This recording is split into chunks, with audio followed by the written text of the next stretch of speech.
Our story is Cinderella, and it is one of the best loved of all the fairy tales from France.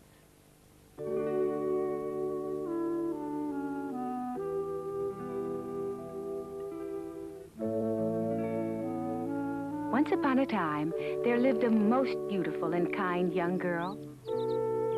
But fate had not been kind to her, and she led a most unhappy life. For you see, her mother had died when she was still a baby, and her new stepmother was most cruel and unkind, forcing the young girl to do all of the housework without ever offering to help. The wicked stepmother had 2 daughters of her own, and unfortunately, they seemed to have inherited all of their mother's laziness and meanness. Cinderella.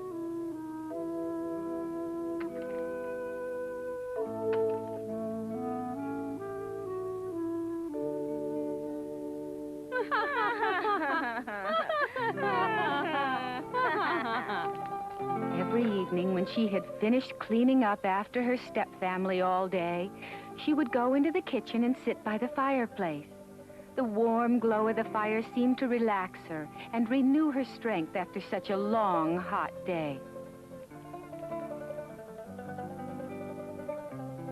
But her sisters laughed at her and began to call her Cinderella because her clothes were always flecked with the ashes of cinders from the fire.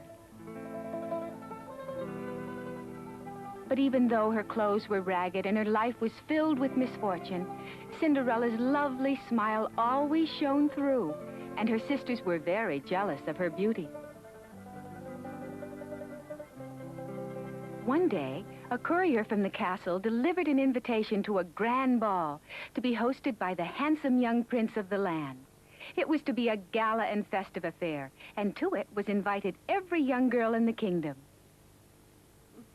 The stepsisters immediately began to squeeze into their finest gowns and put on layer after layer of rouge and lipstick. After all, there was always the chance that they might catch the young prince's eye, and if they were really lucky, he might even propose. But to poor Cinderella, the ball only meant more work on top of her already tiring daily chores. Why, her sisters couldn't possibly get ready without her help. Cinderella wanted to go to the ball, but what would she wear? She didn't have a single gown that wasn't torn or singed by the cinders, and her selfish sisters would never let her borrow one of theirs.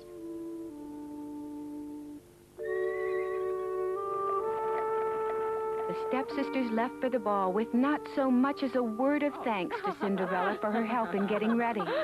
And as usual, Cinderella was left alone to clean up after them. Oh, look at that mess. How could her sisters be so cruel and inconsiderate? Just once, Cinderella wanted to dress up and go to a party, to dance and have a good time like all the other girls her age. How could her sisters be so cruel and inconsiderate?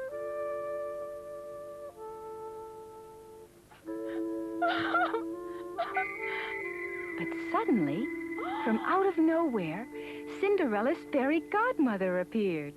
Why are you crying, Cinderella? I'd like to. You'd like to go to the ball, too, isn't that it? Uh-huh. Well, then, dry your tears. I think I may be able to do something about that, dear. The fairy godmother led Cinderella outside and selected a large, ripe pumpkin from the garden. And when she touched it with her magic wand,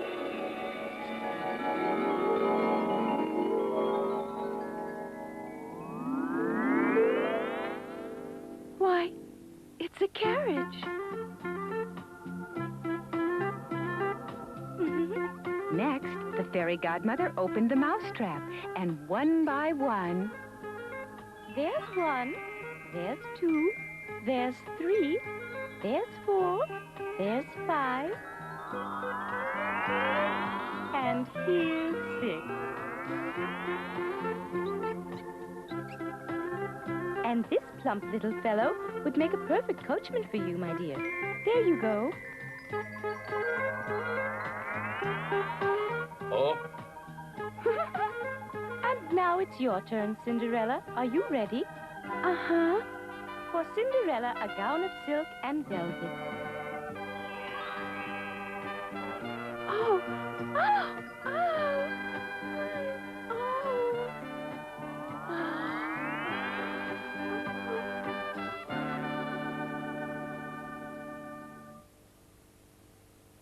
Cinderella, just one word of warning. You must return no later than 12 midnight. When the clock strikes 12, your coach, horses, and gown will all return to their original form. Don't forget now. I won't. I'll be sure to be back by then. Have a nice time, dear. And so it was that Cinderella set off for the ball, escorted handsomely by her mouse coachman and pumpkin carriage, and wearing a beautiful silken gown and sparkling glass slippers.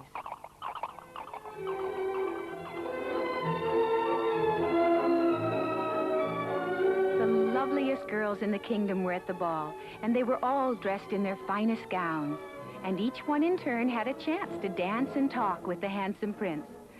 But still his heart was heavy, because he was unable to find the right girl to make his bride. But then, Cinderella had arrived at the ball. Ah.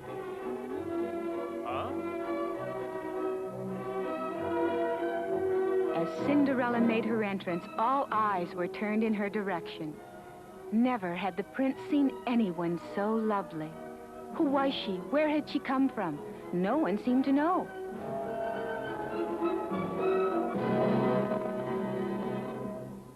Please. Yes. They danced and they danced, losing all sense of time and place.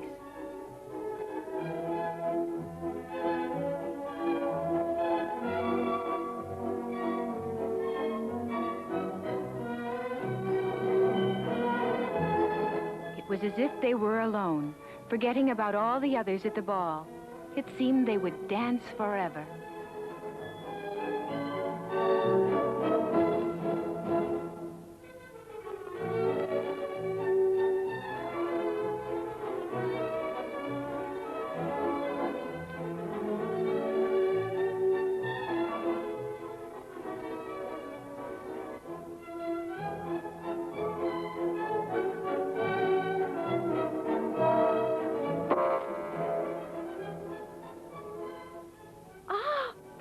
It was 12 midnight.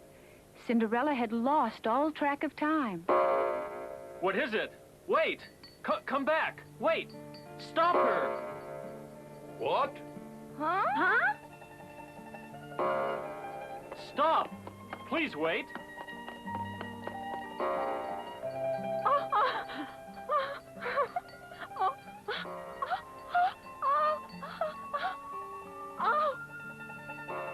Cinderella had to get out of the castle before her gown turned once more to rags. Hurry, hurry, please. It's about to strike 12. Huh? Wait! At least tell me your name. It was just as her fairy godmother had warned. As soon as the great clock in the castle tower struck for a 12th time, the pumpkin, mice, and gown all were changed back to their original forms. Only the precious glass slippers remained. It was all the prince had to remind him of her. Hear ye, hear ye. Our king hereby proclaims that his son, the prince, shall marry the first maiden, whose foot shall fit the glass slipper found at the ball. The king's men carried the glass slipper from house to house, and each girl in the land took her turn at trying to squeeze into the slipper, but to no avail. It was just too dainty for their big feet. Eventually, the slipper was brought to Cinderella's house. Look out!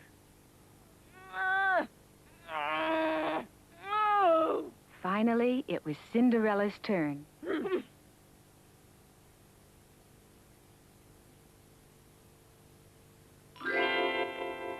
Ah! Oh. Ah! There was no doubt about it. Cinderella was the girl from the ball. Cinderella was then taken directly to the castle.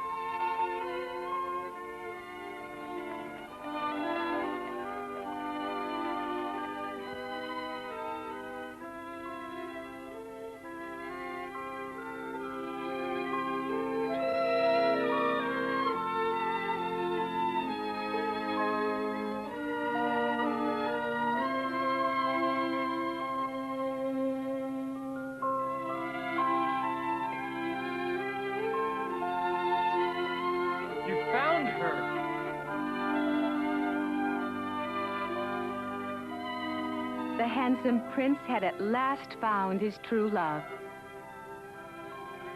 And their wedding was proclaimed throughout the land.